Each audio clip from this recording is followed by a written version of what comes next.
Olá, sejam todos bem-vindos ao nosso canal de palestras espíritas do Instituto Espírita Obreiros do Bem pelo YouTube. Meu nome é Miguel e hoje vamos falar um pouco a respeito do tema pena de morte. Um tema polêmico na sociedade. Alguns aprovam, outros condenam, e a doutrina espírita, como aborda várias ciências, inclusive a sociologia, vem dar a sua visão a respeito deste tema, considerando o espírito imortal no seu processo evolutivo. Antes, porém, vamos fazer a leitura do projeto Transformação Moral da Semana e a nossa prece inicial. O projeto dessa semana é renovar valores.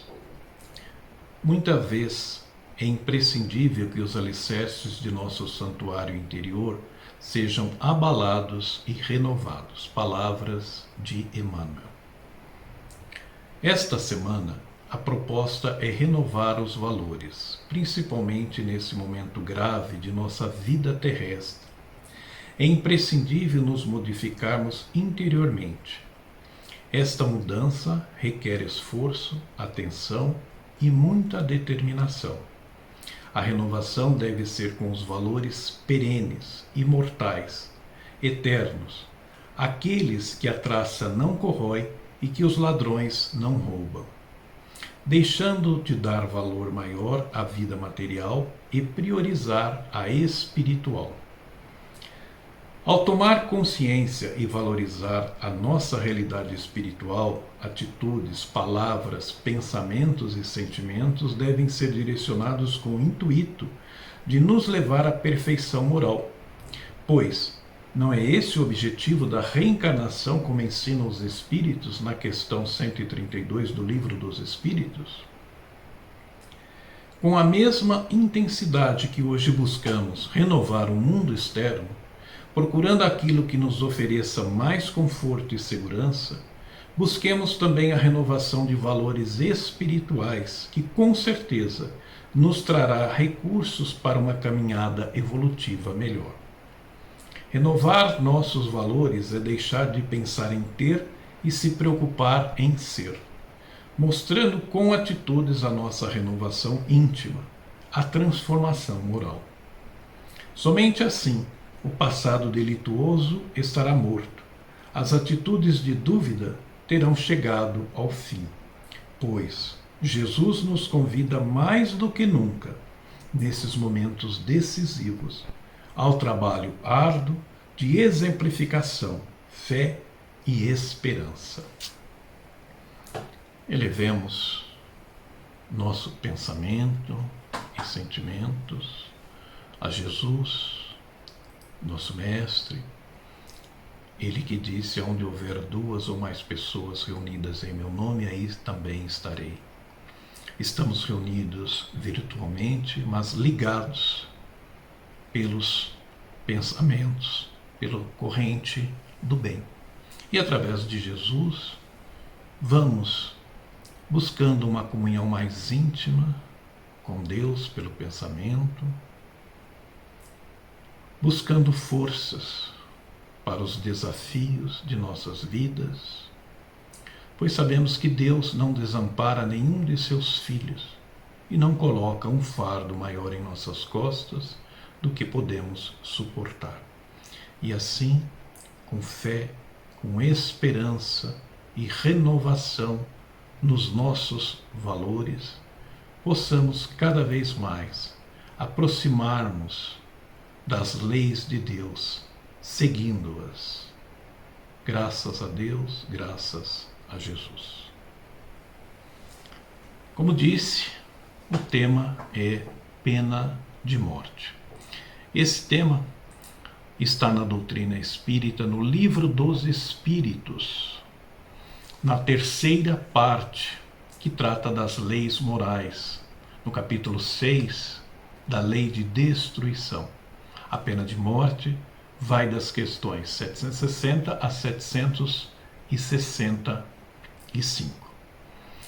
Como sabemos, há necessidade de todo ser vivo o processo de destruição. Em verdade, aquilo que nós chamamos de destruição é uma renovação, uma transformação. Assim como alguns grandes pensadores já estabeleceram, como Leibniz, Lavoisier, que na natureza nada se cria, tudo se transforma. Então, a morte física, ela é necessária para esse processo de transformação, mas que ela ocorra de forma natural e não forçada, imposta. Vejamos estas questões. Na questão 760, Kardec pergunta à espiritualidade: a pena de morte desaparecerá algum dia da legislação humana? Ao que eles respondem: a pena de morte desaparecerá incontestavelmente, e o seu desaparecimento representará um progresso para a humanidade. Quando os homens estiverem mais esclarecidos, a pena de morte será completamente abolida da terra. Os homens não terão mais necessidade de serem julgados pelos próprios homens. Falo de uma época que ainda está muito distante da época atual. Tudo evolui. A humanidade está em processo de evolução. Vejamos então uma análise rápida a respeito da pena de morte imposta à criatura humana. Muitos anos atrás, no tempo da barbárie, da selvageria, se uma pessoa cometesse um crime, matasse uma pessoa, a família dessa pessoa ia lá, matava esse indivíduo, familiares deste indivíduo. Enfim, não havia uma proporção. Muitos excessos, muita barbárie. Era a chamada justiça privada, justiça individual. Com o passar do tempo, surge a lei de Talião. Essa lei vem aproximadamente 1770 a.C. e já representa uma evolução, porque estabelece que aquele que cometeu um delito seja punido da mesma forma, sem essa necessidade dos excessos. Vai passando o tempo e nós vamos vendo que na Bíblia também está presente a lei de Talião, quando estabelece o olho por olho, dente por dente. Temos ainda as chamadas ordália, que é considerada a justiça de Deus. O homem, então, atribui a Deus um julgamento. Isso constitui da seguinte forma: digamos uma mulher que era suspeita de cometer adultério. Ela iria passar, então, pelo juízo de Deus. De que forma? Preparavam lá uma maçaroca com ervas venenosas e dava para a mulher beber. Se ela viesse a morrer, era culpada. Se sobrevivesse, inocente, e teria muitos filhos. Na maioria das vezes, ela vinha a morrer, porque era um preparado ali muito forte, as chamadas águas amargas, que está lá no livro de Números, no Velho Testamento. E tinha outras provas também, como submeter a pessoa em água fervente. Ela se queimava toda, e se não morresse ali na hora, morria mais algum tempo depois. Então, sofrimentos atrozes através desta forma de penalidade. Temos os reis, que também faziam os julgamentos. E havia muitas injustiças. Há até uma anedota que conta que, certa vez, uma pessoa foi suspeita de um crime e foi levada até a presença do rei. E o rei já não gostava dessa pessoa, da família dessa pessoa, e propôs uma prova. Disse que ia escrever em 2 papelzinhos, um culpado e outro inocente. Ia dobrar os papelzinhos e ele escolhesse um. Seria a sentença dele. O rei então pega e escreve nos 2 papelzinhos culpado, quando ele deveria escrever num deles inocente. A pessoa então, suspeitando dessa malandragem do rei, pega um papelzinho dobrado, põe na boca e engole. Ninguém entendeu nada. E aí ele explica que ele escolheu a sentença, que abrisse então o papelzinho que estava na mesa, e a sentença que ele escolheu seria o contrário daquela que estava na mesa. Abriu-se, o papelzinho da mesa estava culpado, então significa que ele escolheu inocente. Olha só. Então havia muitas arbitrariedades. Atualmente nós temos o papel do Estado, que vai fazer a justiça através de um processo mais humano. No entanto, nós vemos que a pena de morte, ela está vigente em vários países, países desenvolvidos, como alguns estados dos Estados Unidos, países subdesenvolvidos, como certos países da África. No Brasil, nós temos a pena de morte, mas a pena de morte em situações de guerra para determinados crimes, como a traição, a covardia, e aí pode-se aplicar a pena de morte. Como foi dito pelos espíritos superiores, chegará um tempo na Terra em que não mais existirá a pena de morte, mas que ainda está distante esse tempo. Entendemos que quando a criatura for mais mansa, mais pacífica, seguir os preceitos de Jesus, compreendendo e praticando esses ensinamentos, com certeza não teremos mais necessidade da pena de morte, muito menos outras penas que se assemelham a ela, como por exemplo o aborto. Seguimos com a próxima questão.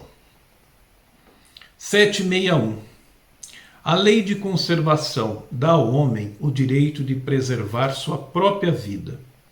Ao eliminar da sociedade um membro perigoso, não está ele usando deste direito? Ora, a lei de conservação, ela é para todos, seja para aqueles considerados bons e seja para aqueles também não considerados bons. O criminoso, ele tem que ser dado o direito a ele de se reabilitar. Há que se pensar em leis mais justas, o sistema carcerário de melhores condições, aonde a criatura possa estudar, possa ocupar o seu tempo com coisas úteis, possa trabalhar, aprender um ofício e sair de lá reabilitado. Mas o que nós acabamos vendo? A pessoa sai doutor, mas doutor em crime, porque sai revoltado, é tratada de forma injusta, então ela vai se revoltando e fica pior. A pena de morte, nós temos que entender, nós que somos espíritas, que é você empurrar um problema para a espiritualidade. Se mata o corpo, mas o espírito sabemos que continua.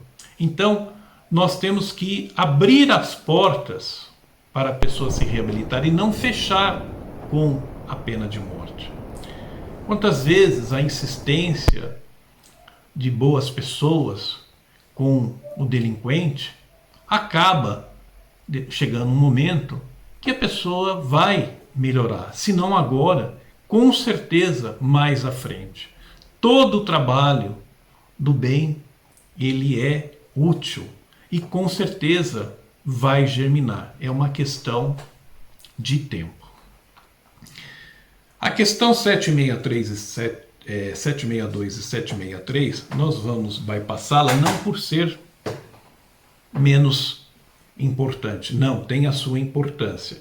Mas como o tempo é escasso, nós vamos deixar para que vocês leiam e reflitam. Vamos a 764. Jesus disse: quem matou com a espada, pela espada morrerá. Essas palavras não consagram a pena de talião, e a morte imposta ao assassino não é uma aplicação desta pena? Resposta: tenham cuidado. Os homens têm se enganado muito a respeito dessas palavras, assim como sobre muitas outras. A pena de talião é a justiça de Deus. É Ele quem a aplica. Todos sofrem essa pena a cada instante, porque são punidos naquilo em que erraram, nesta vida ou em outra. Aquele que fez sofrerem seus semelhantes, sofrerá ele mesmo o que impôs aos outros. Este é o significado das palavras de Jesus. Então, vejamos. Jesus disse: quem matou com a espada, pela espada morrerá. Isso é uma metáfora, é uma comparação. Que, como foi dito aqui na resposta, é aquele que causa o sofrimento, ele terá sofrimento. Nós colhemos o que plantamos. É a lei de causa e efeito. Isso, então, essas palavras de Jesus, não significa que a pessoa vai e mata alguém com uma espada, com uma lança.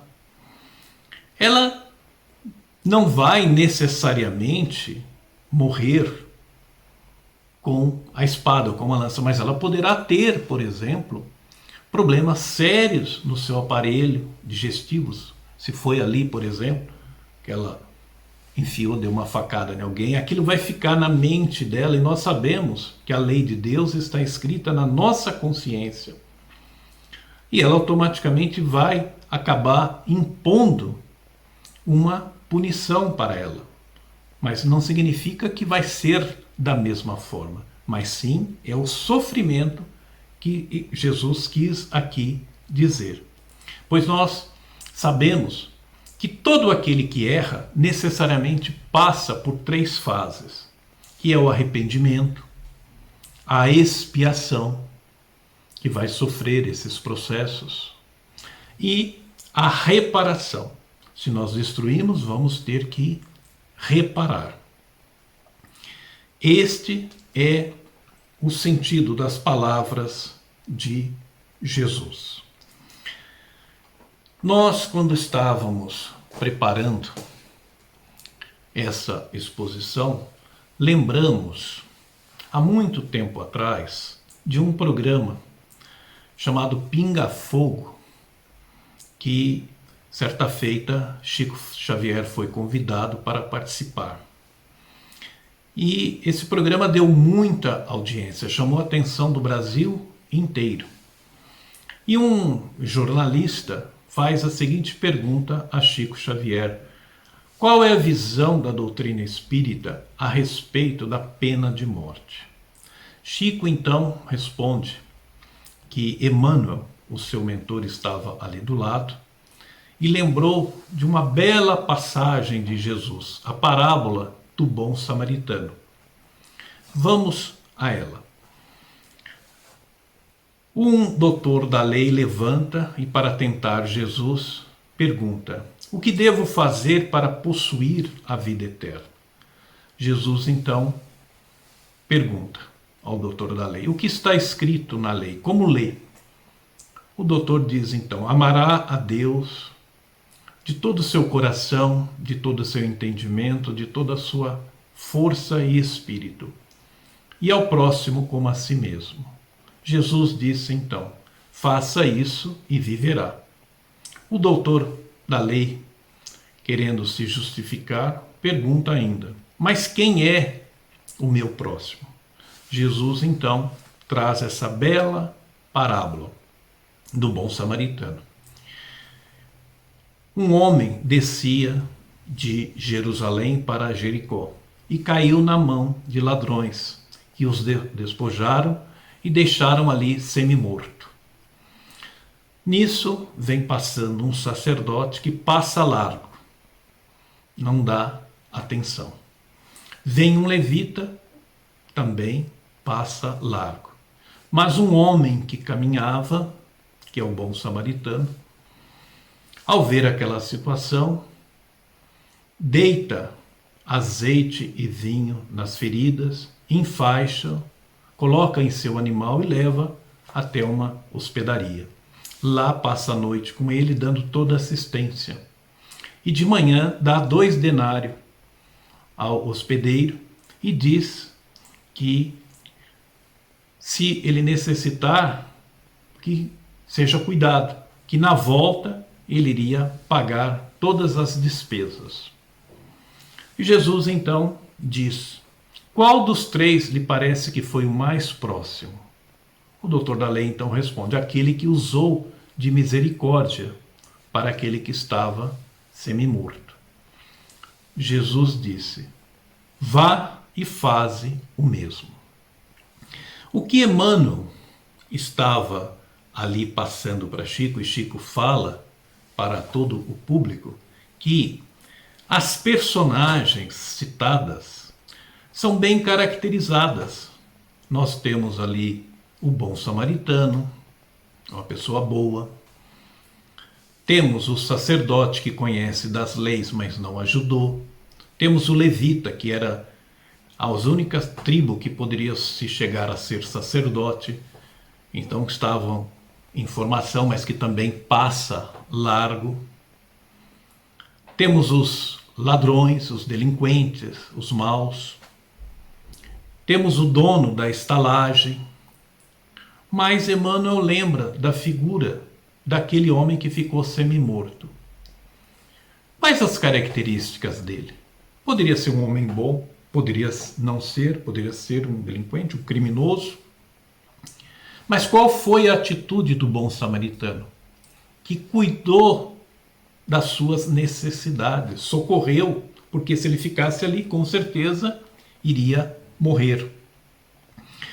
Então, esta é uma atitude que nós devemos praticar. Praticar o bem, não importa a quem. A caridade prega a benevolência para com todos, para com os bons, para aqueles que não são bons. E aplicar a pena de morte não é ser nada caridoso. A caridade ainda, ela prega a indulgência para com as falhas alheias e o perdão das ofensas. E por falar em perdão, nesta resposta da questão 764, os espíritos ainda lembram: mas ele, ou seja, Jesus, também não disse: perdoem os seus inimigos? E também não ensinou que devem pedir a Deus que perdoe suas ofensas conforme vocês mesmos têm perdoado? Ou seja, na mesma proporção em que houverem perdoado, isso deve ficar bem compreendido. Nós concluímos então que devemos dar a oportunidade de reabilitação, não matar. Lembremos que Jesus, ele sempre usou de mansidão para com todos. e foi condenado à pena de morte, aquela pena infame. Vamos lembrar também do quinto mandamento da lei mosaica: não matarás. Então, que é a pena de morte seja realmente abolida o quanto antes. Não matar, mas também não matar o tempo que nos é dado para um bom proveito. Não matar os bons pensamentos, da onde tudo nasce, tudo brota. Não matar a palavra edificante, que eleva os caídos, levando esperança, confiança, otimismo para os doentes, para os depressivos, principalmente neste momento. Podemos ligar para alguém, transmitir um bom pensamento, uma boa mensagem. Seguimos os ensinamentos de Jesus. Com certeza, nós estamos caminhando para o progresso. Que possamos todos, então, fazer o nosso melhor, fazer a nossa parte, pacificando. Que assim seja. Agradecemos por mais essa oportunidade de aqui estarmos reunidos. Que possamos sempre estarmos conectados com a espiritualidade superior, seguindo os bons exemplos daqueles que estão à nossa frente, que com certeza tem muito a nos ensinar. Que assim seja. Graças a Deus, graças a Jesus. Meus amigos, um grande abraço e até a próxima. Fiquem todos com Deus.